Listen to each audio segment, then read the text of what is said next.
sampai masanya Allah akan memperlihatkan orang zalim itu mati dalam yang sangat mengenaskan. Al-yauma, hari ini, nunajjika, kami selamatkan engkau, bibadanika, dengan badanmu tidak mati dimakan cacing tanah. Al-yauma, hari ini, nunajjika, kami selamatkan engkau, bibadanika, dengan badanmu tidak membusuk di Laut Merah. Hari ini dia terbujur kaku dalam Museum Tahrir Square di tepi sungai Nil Kairo. Rambutnya berwarna keemasan, kulitnya kehitaman mengering ditelan masa, tapi dia tetap awet. Bagaimana membedakan dia Ramses II dengan mumi-mumi yang lain? Mana yang mumi yang mengejar Musa? Mana mumi yang tenggelam di Laut Merah? Subhanallah, Masya Allah, dalam paru-parunya ditemukan garam. Tidak mungkin masuk garam ke dalam paru-paru, karena ketika kita minum sambil bicara, ketika air masuk dalam saluran pernapasan, kita akan tersedak. Itu kuasa Allah. Tidak mungkin air gula, air garam masuk ke dalam paru-paru. Tapi Fir'aun mati dalam keadaan sangat mengenaskan dan menyakitkan. Falamma adrakahul gharaqu, ketika dia tenggelam di Laut Merah, air itu masuk ke lubang hidungnya, masuk ke telinganya, dan yang paling menyakitkan, masuk ke saluran pernapasannya. Dia tak bisa tersedak di dalam Laut Merah. Akhirnya garam itu masuk ke paru-parunya. Ketika dibuka oleh para pakar, inilah dia orang yang mati di Laut Merah. Allah tunjukkan signal, ada tanda-tanda bergaram paru-parunya, paru-paru yang tidak bisa dimasuki air apapun karena kuasa Allah. Tapi musuh yang satu ini disakitkan dengan sakit yang luar biasa. Mati itu adalah sakit, sampai-sampai dikatakan seperti tebasan pedang di tempat yang sama beratus kali, sampai-sampai dikatakan seperti kambing yang dikuliti hidup-hidup. Tapi yang menyakitkan di atas sakit dialami oleh Fir'aun, maka dia merasakan kematian itu. Akhirnya yang berkuasa, yang zalim itu mati juga. Yang kaya mati, yang miskin mati, yang ganteng mati, yang jelek, yang buruk juga mati. Yang pernah berkuasa sehebat Fir'aun, hari ini tegak kekuasaannya dalam bentuk piramid, satu di antara 7 keajaiban dunia. Sampai saat ini tak terpecahkan bagaimana menyusun batu-batu besar yang beratnya mencapai 2 ton, tapi bisa dibangun dengan simetris. Ada 3 lubang makam di dalam. Bahkan ada yang ketika saat tertentu masuk cahaya matahari, ruang yang gelap dalam piramid terang benderang. Sungguh mereka pernah hidup dalam masa kejayaan.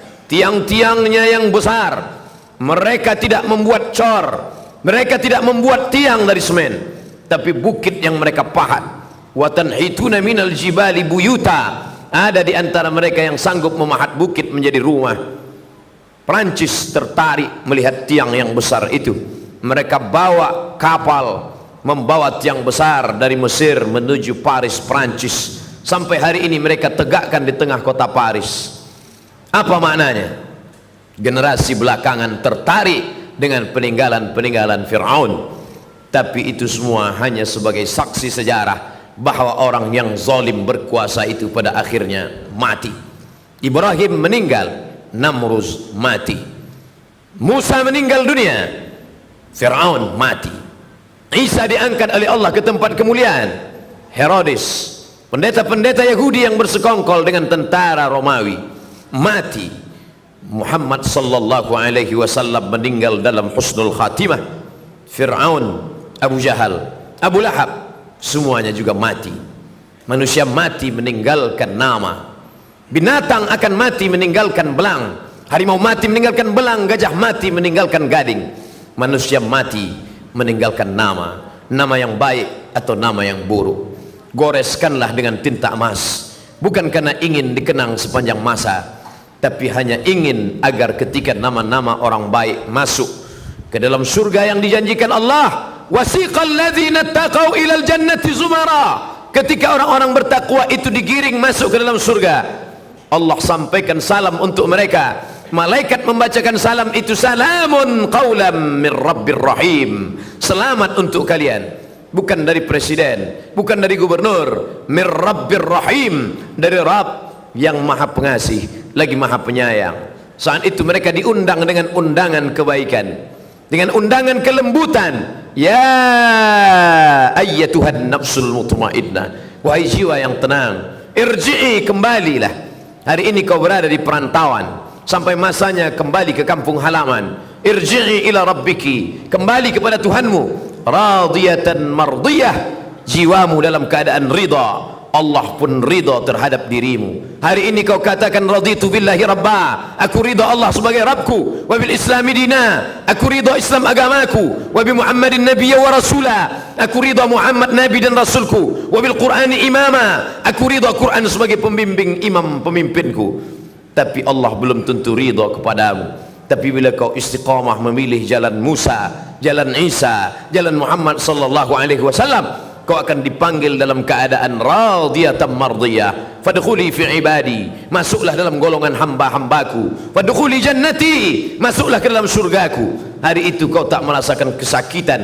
A'adatu li ibadiyas salihin, aku sediakan, aku siapkan kepada hamba-hambaku yang saleh. Mala a'yunun ra'at, tak pernah dilihat mata. Wala udhunun sami'at, tak pernah didengar telinga. Wala khatara ala qalbi bashar, tak pernah terlintas di hati manusia. Berapapun usia yang dititipkan Allah, selama hayat di kandung badan, selama ruh masih berada dalam jasad, selama jantung masih berdetak, selama darah masih mengalir, selama masih dipompakan nafas oleh paru-paru, beramal soleh menjadi tujuan. Tapi puncak dari segalanya adalah ilahi anta maqsudi, engkau yang ku maksud, bukan surgamu, bukan takut nerakamu. Ilahi anta maqsudi wa ridhaka matlubi, ridhamu yang ku cari. Karena ketika dapat ridha, surga sudah di tangan. Kalau masuk surga belum tentu memperoleh ridha. Allah bertanya kepada mereka yang di surga, "Madza turidun?" Apa yang kalian inginkan? Semua menjawab ridhaka. Maka kita meminta, Allahumma inna nas'aluka ridhaka wal jannah wa na'udzubika min sakhatika wan nar.